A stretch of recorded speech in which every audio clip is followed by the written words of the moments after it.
Good morning, everybody. It is a crunchy day.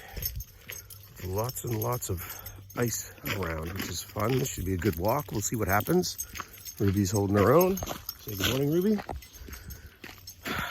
Today's discussion, not as heated as yesterday's, is about helping sales teams. And when we help sales teams, we try to figure out how do we help them understand customers the most, and how can you make a really strong determination of where your customer is in their purchase journey based upon the signals that they're giving you. So the idea is, how do we land in a mode where we understand them being an active buy mode? So they're not passive, they are active. So that means whatever problem, whatever issue is going on in their business or in their world is actually painful enough that they're going to make a determination or a decision, and they're going to buy something, whether it's you or somebody else, but they are in market. Versus somebody who is in a passive state, which is they're curious. You do something that they find interesting, your content is good, amazing. There's nothing wrong with that, but that is not a quote unquote immediate buy situation. So the challenge with this is that a lot of sales teams, and I'll throw this to entrepreneurs as well, who may or may not be, really good salespeople at scale, maybe good technicians, maybe good financial managers, but not necessarily good salespeople at heart, which is a good swath of the entrepreneurial landscape. They are trying to push a rock up a hill when they talk to prospects, because they think anybody that is remotely interested in what they do is in an active state for purchase. Meaning, if the price is right, the solution is right, the tools are right, the people are right, they're going to buy. They're going to buy. And nothing could be further from the truth. And this is why marketing gets such a bad rap. Because if someone comes in and downloads your ebook on your website, the immediate inclination is that's a lead. And again, nothing could be further from the truth. So how do we determine that someone is in an active mode versus a passive mode? Well, sometimes you just got to ask them. A lot of times it's just trying to figure out where they are. And sometimes, as a negotiation tactic, they're not going to just roll over and tell you, which is fine. And sometimes they don't know exactly, but they do know if they find the right solution at the right value, at the right, situation, there's a high propensity for conversion.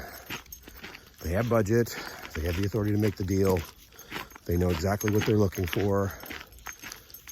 There's some clarity of how you solve that problem, and it goes away pretty fast, and suddenly you got yourself a transaction and a deal. Great, amazing. But we're trying to dig into it from a lead generation perspective. That's not the easiest thing to define. So the goal of what I'm thinking about these days is to help sales teams, I'll say entrepreneurs, but I'll say sales teams as well, determine how that active nature of how someone is in market. What buying signals are they giving us? What information are they providing us? If price is their only qualifier, what does that mean? So any good salesperson will ask these questions. So this is not earth-shatteringly new information, but where it gets more practical for businesses is around, if we're going to start generating leads from marketing, and let's just call that one of our funnel fillers, how do we determine if that's someone coming to an ebook or to a website or a contact page or whatever they're doing is actually looking to buy?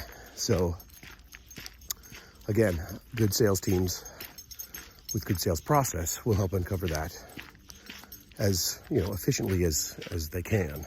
But for many organizations, it's not wasting time sort of sifting through the ones who aren't ready to buy, and it's trying to figure out how do we leverage our teams appropriately, oh my goodness, icy, to make sure that we're giving them the best shot to close deals. So if we're doing marketing, are we helping people self-identify in or out of our process? And one of the key levers can be pricing. I truly don't understand why so many companies are hesitant to to give out pricing on a website or on a tool, and it doesn't have to be the exact to the penny pricing, but give me a range. If I'm a Kia buyer and you're trying to sell me a Cadillac, that's a tough ask. So let's make sure that we have the right teams doing the right things at the right time for our prospects. And if we can do that smartly, if we can make those determinations quickly, we can help figure out, are they passive or are they active? They're ready to buy. And so, not an easy scenario, but this message is mostly for entrepreneurs. Sales teams know this already. Help your sales team.